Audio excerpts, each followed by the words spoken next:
Hey everyone, welcome back to another Friday Foursome video response. The topic this time is fighting games, but not just one-on-one fighters. It can also be beat 'em ups. And because of that, two titles were excluded, Street Fighter 2 and all versions of it, as well as Streets of Rage 2.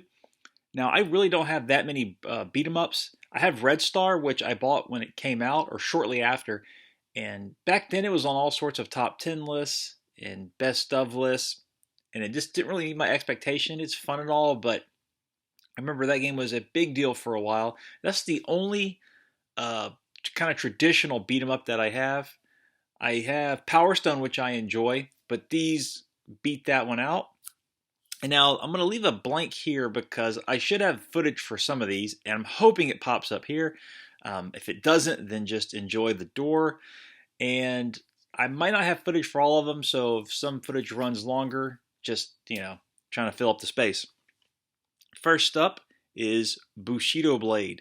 Now, I remember reading about this game and being super excited. It was kind of like a samurai simulator is how the previews made it sound.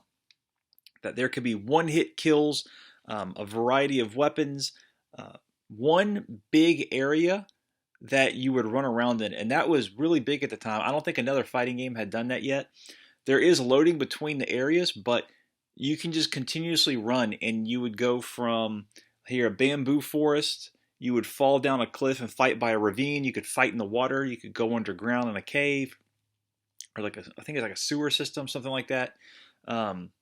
Maybe I'm mixing that up with the second one, but yeah, you can see, there is an underground portion here. So it sounded really novel, and I remember being on some chat room at the time talking about it, and this guy who had played the import kept saying, "Oh, you won't like it, you won't like it. It's not action heavy," and I knew that's not what I wanted. In my mind, this was going to be great. Now, that happened one other time in X-Wing versus TIE Fighter, where in my head I had all these amazing runs with other players, and we were having these player squadrons battling X-Wings, and that came out and it did not work nearly as intended. However, I did get a demo of this with PlayStation Underground, and it is exactly what I was anticipating. One of the very few times this happens. These are actually the weapons you can choose from. Any character can choose any weapon, and they have 3 stances while they fight. And yes, you can have one-hit kills, but you can also injure arms and legs. So if a leg is injured, the person will kneel, and they can still fight while they kneel. An arm can be injured, and they can only fight with one-handed moves. You can also throw things, like you can throw dirt in someone's eyes. What was a great trick then, and I still love doing it now, is cutting down the bamboo forest.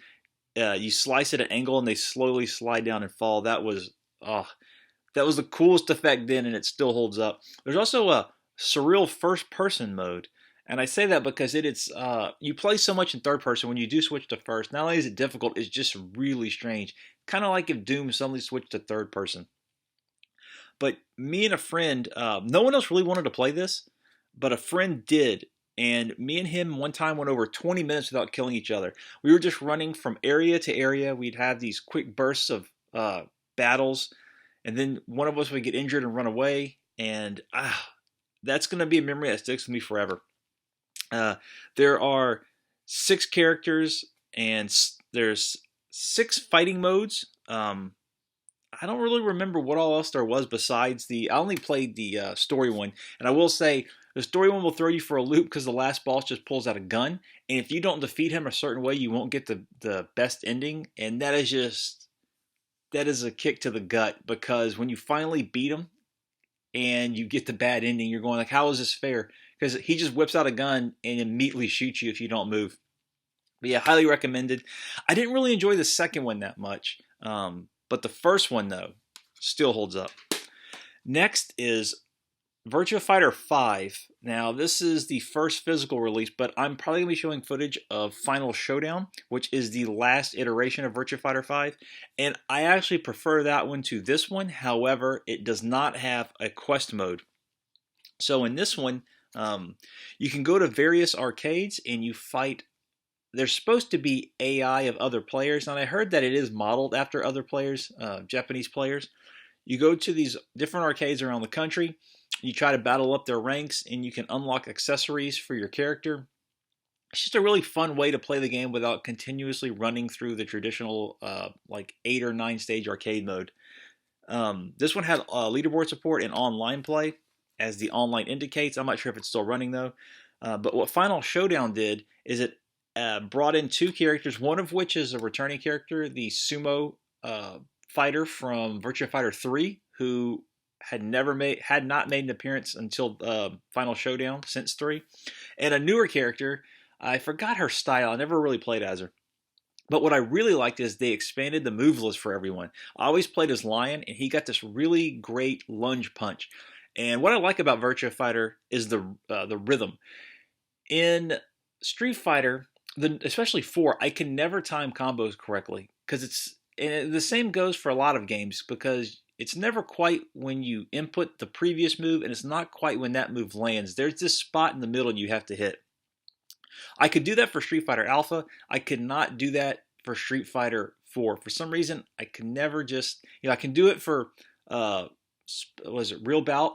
And Mortal Kombat always had an odd system, especially the earlier Xbox and PlayStation 2 ones, where it's called Dial-A-Combo, where you would just tap in like crazy, and if once the first move hits, you could get as many punches and kicks in as the combo you tapped in. But if you imagine like a Venn diagram, where they meet in the middle is that sweet combo spot. And I always was able to get that with Virtua Fighter. And that move for Lion, it was perfect online. Because not only do I have the rhythm down, but Virtua Fighter allows you to input moves while you're blocking and delay input. So the move was just, think forward, punch. So while I was blocking a move, I would tap it slowly, and then as soon as the opponent quit, they would try to run out of the way, and at that point all I had to do was press punch, and I would immediately go from blocking to this lunge punch that always reached them. It would every time I landed it, it was hysterical.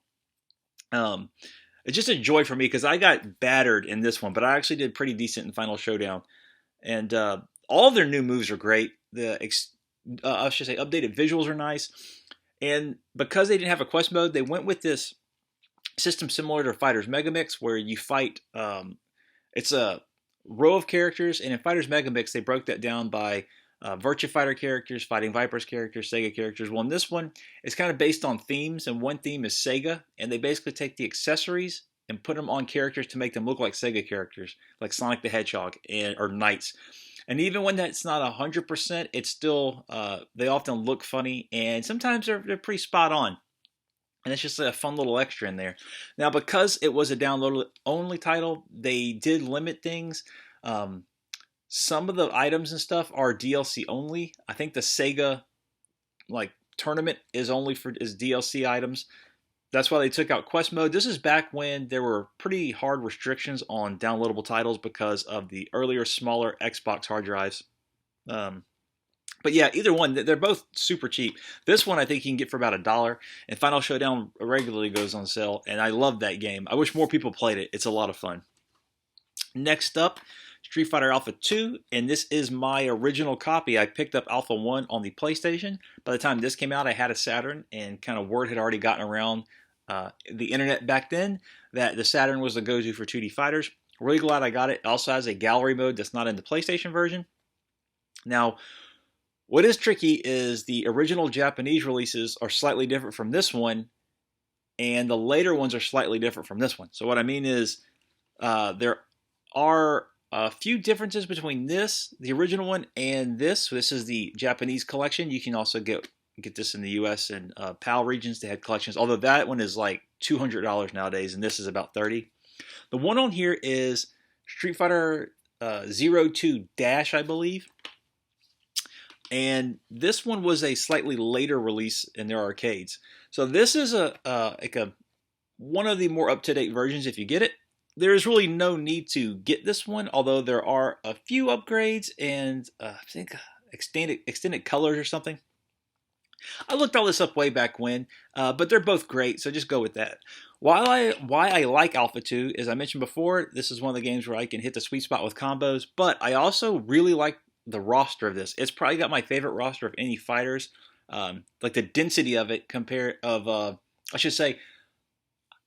how many characters there are to how many I actually like playing. This has the greatest ratio. But not just that, this is my favorite Alpha counter. The one for Alpha 3 I think is ridiculous and it's just too convoluted. The one for Alpha 1 is a little easy. This is the sweet spot where it's not too tough and it's not too simple. Everything about it to me is just a lot of fun. Now, I know a lot of people complain about the custom combo system, which is instead of having the traditional EX bar where you have powerful moves, you can have, and I think this shows it, where there's a shadow here, custom combos. And I've seen old footage of players playing this in tournament. Like you can see one of Alex Valle playing Daigo in this, and all they use are custom counters, and they go absolutely nuts. And I can see, yeah, that would not be fun. But I never use custom counters, and neither did my friends when they played this with me. I just use the traditional setup, and still a lot of fun. So yeah, any version you can get, you can grab this one. Although I think this is probably like 30 bucks these days. Or this one. Let me see if they actually have the name of it on the back here. I think it's its own disc, actually. I guess not. But yeah, either one you want to go with that's more affordable, definitely check it out. Holds up very, very well. And still one of my all-time favorite fighters. Let me pop these back. And lastly, I'm going to go with Mark of the Wolves. Now, Real Bout, I mentioned that earlier as well. That is one of my favorite series. But that is kind of this is the culmination of all the Fatal Furies and Real Bouts into one. So in the US release, they actually put Fatal Fury, Mark of the Wolves. Now, if you really want to play this and you really want the Dreamcast version, go ahead. I mean, I played it for years. It was the one I had and served me well. But I will say this one does have problems. There are audio issues and control issues. Now, if you're really just wanting to play it, like I said, you'll have a great time. It's a blast. Now, if you're looking at the AES version and you start crying because it's just ridiculously expensive, and this one is a little expensive for you too, this is the MVS version. But I will say that you can get affordable copies of this because this is essentially the arcade game. What's tricky though is that not only are there bootlegs, but there's some people who sell an earlier release of this. I think it's an alpha or beta version that does not have the ending, and you won't really know that until you put time into it. So, but what I did, I sent the pictures of the board of this to a guy who built my consoleized MVS, and he verified it was okay. So for me, while I would like to have paid a little less for it, that peace of mind was worth it. But this has just got, while I like Virtua Fighter's rhythm, I love the fluidity of this. Now, the cast of characters, not my favorite, but there are 3 or 4 characters that I really like playing as.